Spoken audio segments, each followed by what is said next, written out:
Di tengah derasnya kecaman terhadap Partai Nasdem karena dianggap terlalu cepat mendeklarasikan capres, Presiden Joko Widodo justru mendorong poros politik bernama Koalisi Indonesia Bersatu atau KIB melakukan hal yang sama.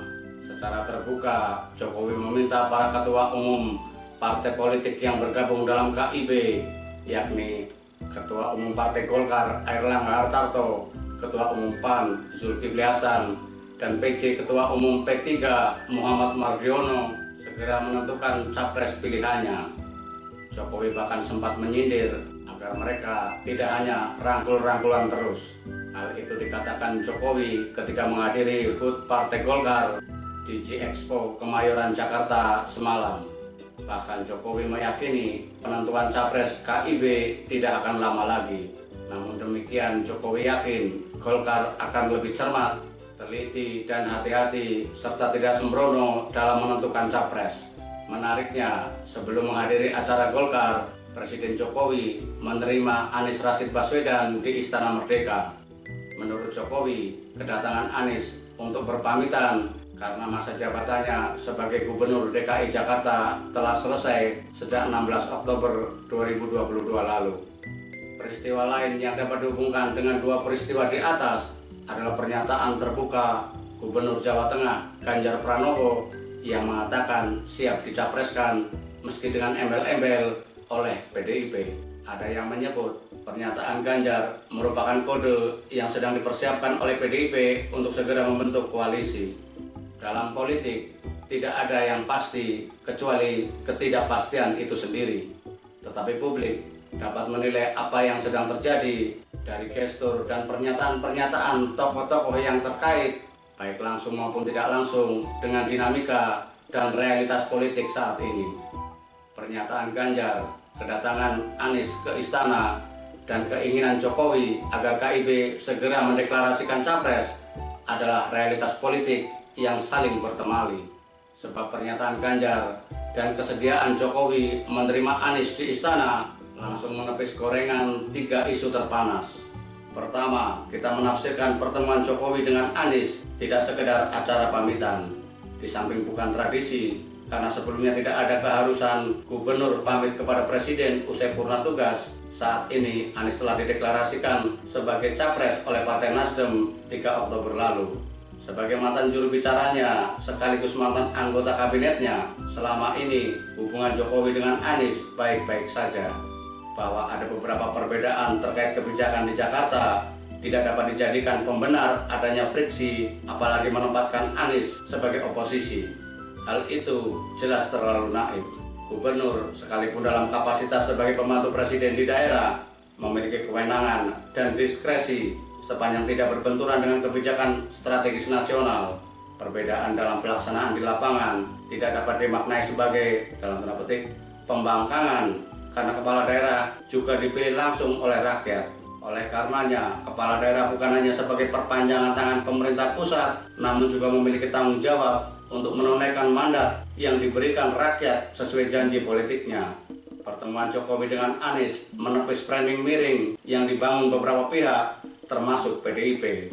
Seperti kita ketahui, Sekretaris Jenderal PDIP, Hasto Kristianto, sempat mengecam deklarasi Anies oleh Nasdem. Bahkan Hasto menyebut warna biru sudah tidak ada di istana, yang disamakan dengan perobekan warna biru pada bendera Belanda di masa Perang Kemerdekaan. Dengan lantang Hasto mendesak agar 3 kader Nasdem dikeluarkan dari kabinet, padahal pada saat yang bersama mengaku tahu jika reshuffle kabinet merupakan hak prerogatif presiden. Kedua, deklarasi pencapresan Anies yang dilakukan oleh Nasdem sudah sesuai harapan Presiden Jokowi. Ingat, jauh sebelumnya Jokowi memberikan restu kepada anggota kabinetnya untuk mulai menaikkan elektabilitas. Dalam tanda petik, kemarahan Hasto atau PDIP pada deklarasi Anies sangat mungkin karena tahu Nasdem telah meminta izin kepada Jokowi. Kedekatan hubungan Jokowi dengan Ketua Umum Partai Nasdem, Surya Paloh, tidak perlu diragukan. Nasdem termasuk partai pertama yang mendukung dan mengusung Jokowi di 2 gelaran Pilpres terakhir. Ingat, deklarasi Anies oleh Nasdem telah merusak skenario 2 capres yang pernah didengungkan oleh Hasto. Ketiga, pernyataan Ganjar jelas bukan kode dari kandang banteng. Kita tahu pencapresan menjadi hak mutlak atau prerogatif Ketua Umum PDIP Megawati Soekarno Putri. Dalam sejarahnya, Megawati selalu mendeklarasikan jagoannya di menit-menit akhir. Mustahil Ganjar sudah diberi kode, sementara Ketua DPP PDIP Puan Maharani masih bergerilya dengan dukungan sejumlah elit partai minus Hasto. Kita melihat pernyataan Ganjar lebih cocok ditujukan kepada KIB yang sejak awal ditengarai disiapkan sebagai sekoci Ganjar jika tidak diusung PDIP. Terlebih anggota KIB merupakan partai-partai istana dan sejak jauh hari gestur Jokowi menunjukkan dukungan kepada Ganjar. Jokowi paling intens bertemu dengan Ganjar di berbagai kesempatan di Jawa Tengah, termasuk dalam forum relawan Jokowi. Di sisi lain, Jokowi tentu tidak ingin meninggalkan legasi demokrasi yang rapuh. Suksesi kepemimpinan nasional harus dilaksanakan secara demokratis. Itu sebabnya Jokowi memberi kesempatan yang sama kepada semua tokoh yang memiliki potensi menjadi penggantinya untuk mulai melakukan kerja politik dalam rangka menaikkan elektabilitas. Nantinya Jokowi tinggal merangkul semua capres untuk mendapatkan jaminan kesediaan penggantinya melanjutkan program kerja nasional, terutama menuntaskan pembangunan ibu kota negara Nusantara. Mari kita tunggu keberanian KIB mendeklarasikan capresnya seperti keinginan Jokowi. Jika KIB mendeklarasikan Ganjar, maka potensi munculnya 4 pasangan capres di Pilpres 2024 semakin terbuka. Dengan demikian, rakyat memiliki banyak pilihan sesuai semangat yang diusung dari puluhan gugatan judicial review terkait tingginya ambang batas presiden atau presidensial threshold yang semuanya telah ditolak oleh Mahkamah Konstitusi. Tidak perlu ada kekhawatiran terjadinya polarisasi rakyat karena dukung-mendukung kontestan elektoral.